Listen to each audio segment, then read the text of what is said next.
দশমহাবিদ্যা দ্বিতীয় বিদ্যাই তারা। তারাপীঠ মন্দিরে মা তারা রয়েছেন। আর আজকে তারা অঙ্গে কালী পুজো বা তারা অঙ্গে শ্যামা পুজো, তার জন্য বিশেষ ভোগের ব্যবস্থা করা হয়েছে। আমরা দাঁড়িয়ে রয়েছি তারাপীঠ মন্দিরের ভোগ ঘরে। ভোরবেলা থেকে এখানে শুরু হয়েছে মা তারার জন্য ভোগ তৈরি, এবং এখানে দেখা যাচ্ছে যে ব্যস্ততা একেবারে তুঙ্গে।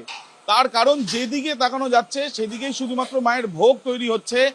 আজকে অন্নভোগ দেওয়া হবে মাকে, পঞ্চব্যঞ্জন অর্থাৎ 5 রকমের ভাজা, আমিষ ভোগ দেওয়া হয়, পায়েস থাকে, মিষ্টি থাকে এবং বিশেষ তরকারিও থাকে।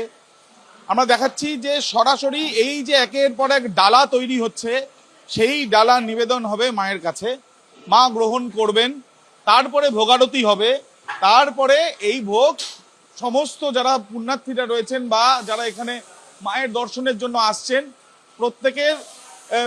প্রত্যেকেই পাবেন।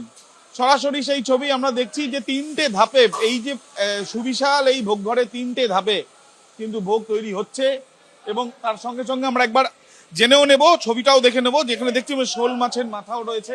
কি কি আজকে মায়ের জন্য ভোগে থাকছে? কিষান অন্ন থাকছে, অন্ন থাকছে, পোলাও অন্ন থাকছে, 2 রকম সবজি থাকছে, 5 রকম ভাজা থাকছে, চাটনি, পায়েস, শোল মাছ, বলিদান সবকিছু থাকছে। মানে আমাদের যেটা আমরা জানি যে মহাপ্রসাদ বা বলিদানের পরে মাংস মাকে নিবেদন করা হয়। সব মিলিয়ে তারাপীঠ মন্দিরে এই কালী পুজোর দিন, যে কালী পুজো শক্তির আরাধনা সারা বিশ্ব জুড়ে, যে কালী পুজোয় দীপাবলির আলোতে উজ্জ্বল সারা বিশ্ব, সেই কালী পুজোয় তারাপীঠ মন্দিরে মায়ের জন্য বিশেষ ভোগের ব্যবস্থা। আর কিছুক্ষণের মধ্যেই সেই ভোগ নিবেদন করা হবে।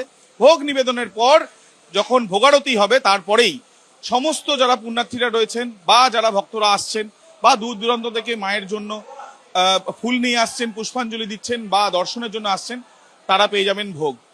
কেননা দিত্যেন্দু চক্র